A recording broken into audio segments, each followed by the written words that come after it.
Today we are going to learn about theory of evolution. According to this theory, first living material, that is protoplasm, has been formed in ocean. In due course of time, unicellular organisms was formed gradually. Changes occurred in unicellular organism, from which larger unicellular organism, from which more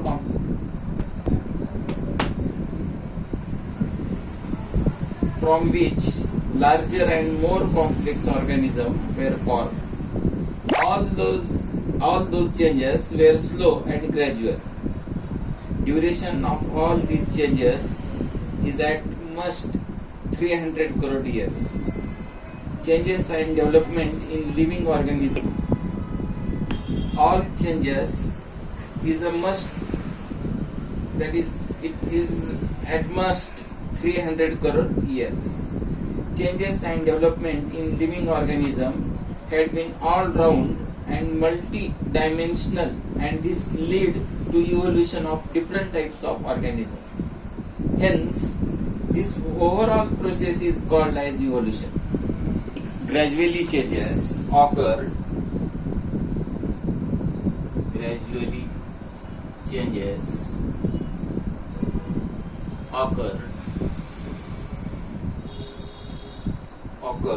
in the unicellular organism.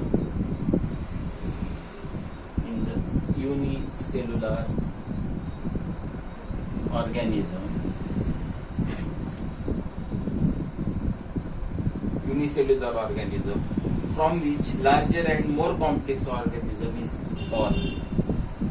From which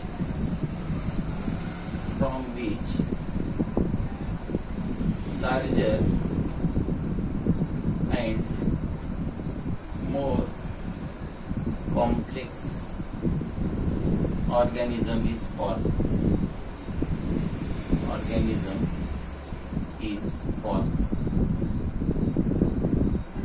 It means progressive development of plants and animals. That is, progressive development of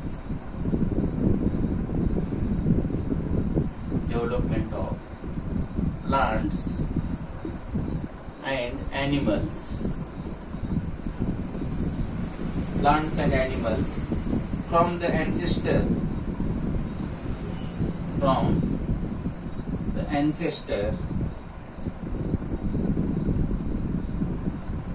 ancestors having different structural and functional organization.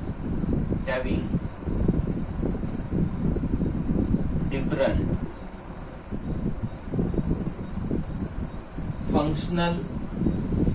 is structural and functional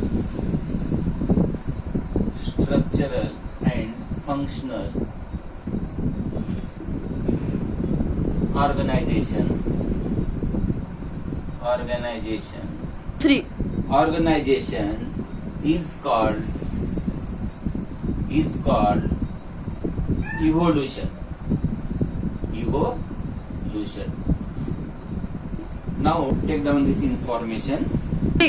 Evidences of evolution. Evidences of evolution.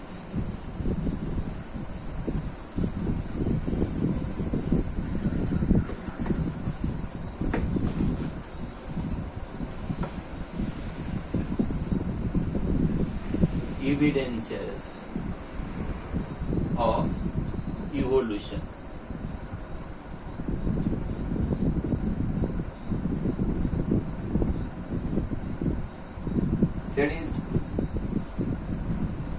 collective thinking upon above mentioned theories implies that evolution is everlasting process of changes. However, it needs proof to prove it. Following are the various proofs available in support of the theories mentioned below. Number 1, morphological evidences.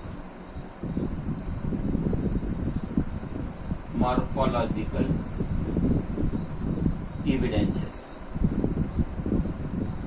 For example, various similarities like structure of mouth, position of eyes, structure of nostrils and ear pinna, and thickly distributed hairs on body are seen in animals, whereas similarities in characters like lip shape, lip venation, lip pedile, etc. occurs in case of plants. This indicates that there are some similarities in those groups and hence it proves that their origin must be same. And 3.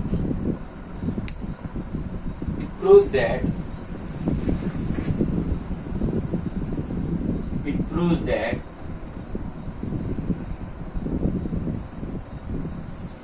their origin must be same.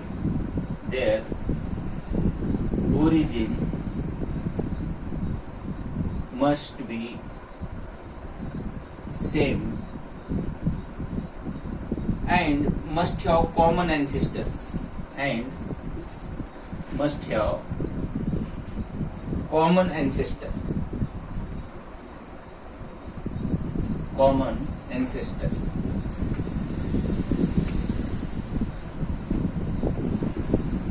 Then second, anatomical evidence.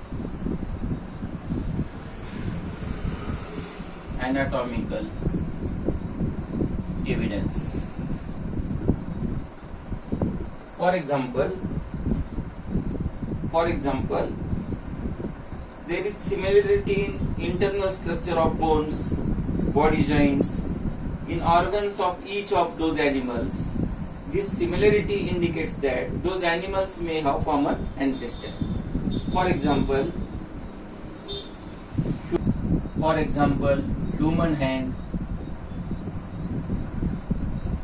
human hand, then flippers of leg, C. cat's forelegs, flippers of whales,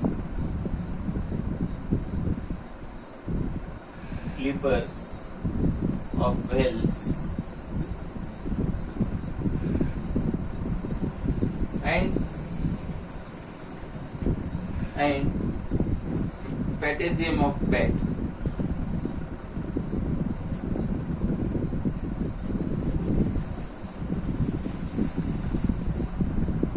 There is similarity in structure of bones and bone joints in organs of each of those animals.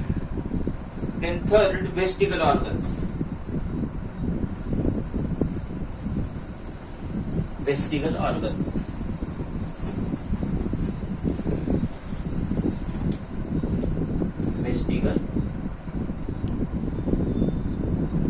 Vestigial organs.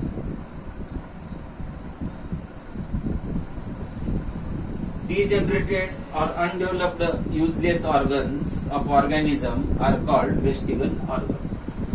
Degenerated, take down, degenerated and or undeveloped useless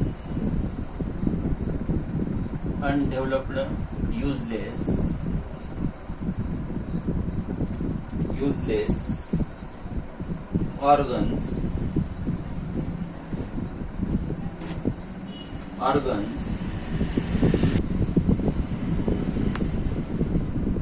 degenerated and undeveloped useless organs of organism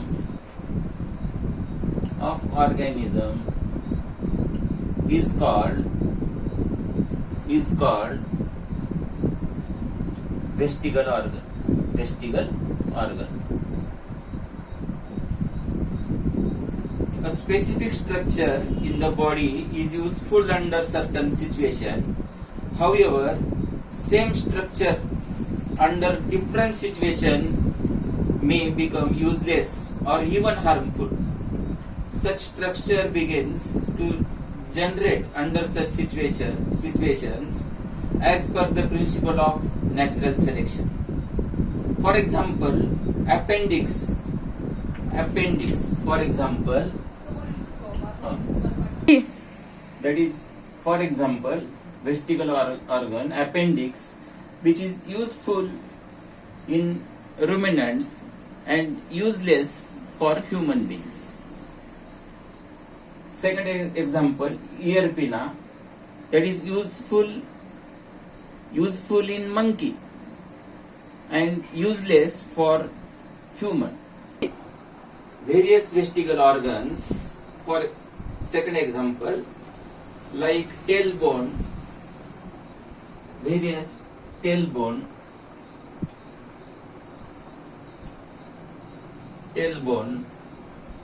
or wisdom teeth,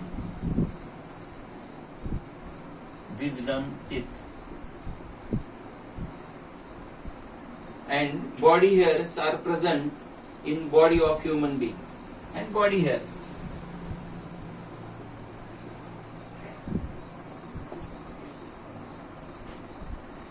Then paleontological evidences.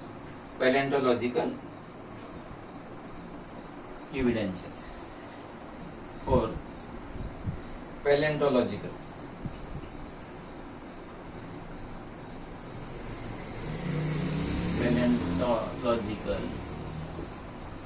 evidence.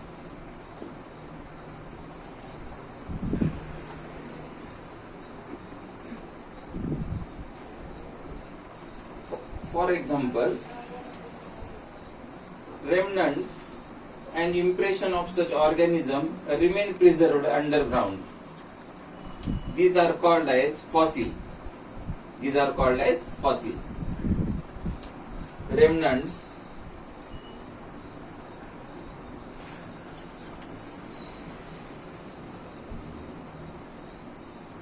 Remnants and impressions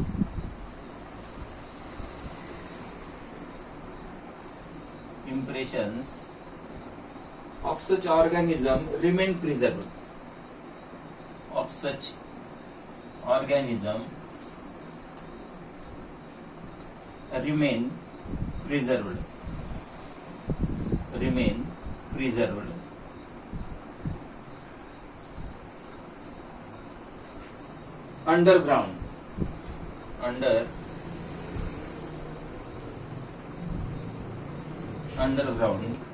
Underground. These are called as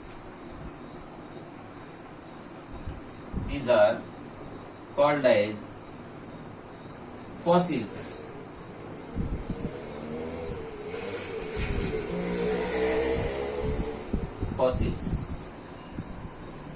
Study of fossils